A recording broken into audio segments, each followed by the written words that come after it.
Earlier today, I shared a video of a Sudanese lady. She was talking about what is happening in Sudan. Tell for sure. And I was expecting that, our people will be sharing. Like when you make a video about what is happening in Africa, we should use the same energy we are using to circulate the video of what is happening in Palestine, what is happening in Russia and Ukraine. Whatever happening out there, the worst is happening in Africa, different part of Africa. They are committing genocide. They are doing ethnic cleansing on different part of Africa. Just exercise patience and watch this video to the end, because this man gave the breakdown of what is happening in Sudan. That the world is not even, the mainstream media is not talking about it. We don't see people carrying placard in different countries in the West, just like they are doing for Palestinians.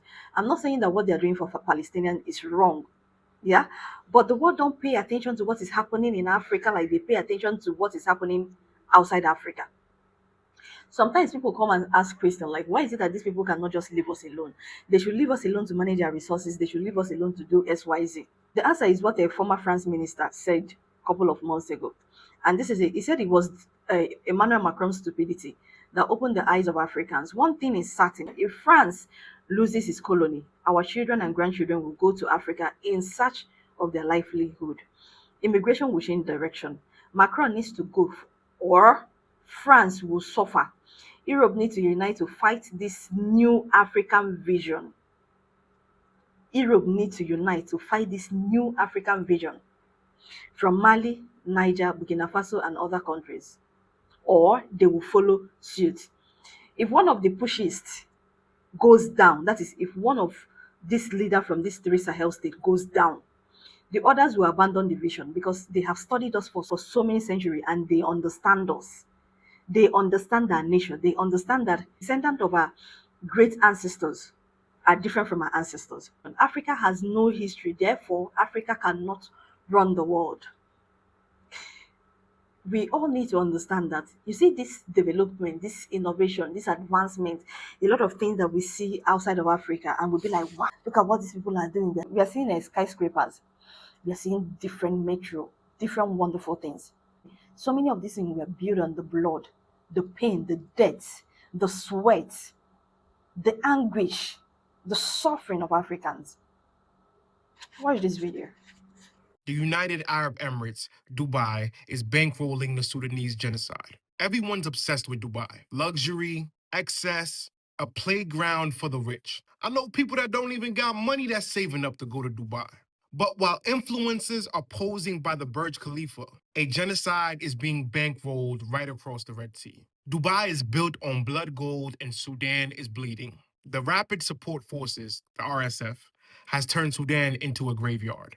They are the same Janjaweed militias that carried out ethnic cleansing in Darfur in the 2000s. Now they've rebranded and returned with more weapons, more power, and more funding.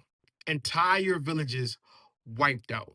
Women raped in front of their children. Bodies dumped into mass graves. The Masalit people are being exterminated, not as a casualty of war, but as a mission. That's not conflict, that is genocide.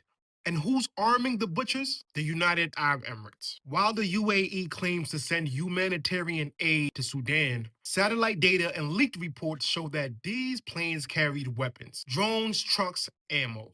The RSF is fighting with tools stamped with Emirati fingerprints. But why? Why would a nation with skyscrapers and shopping malls fuel a genocide? It is the resources. The RSF controls the gold mines, and every bar of Sudanese gold smuggled into Dubai props up the RSF forces while enriching Emirati banks, companies, and royal pockets. This is not foreign policy, this is neo-colonialism.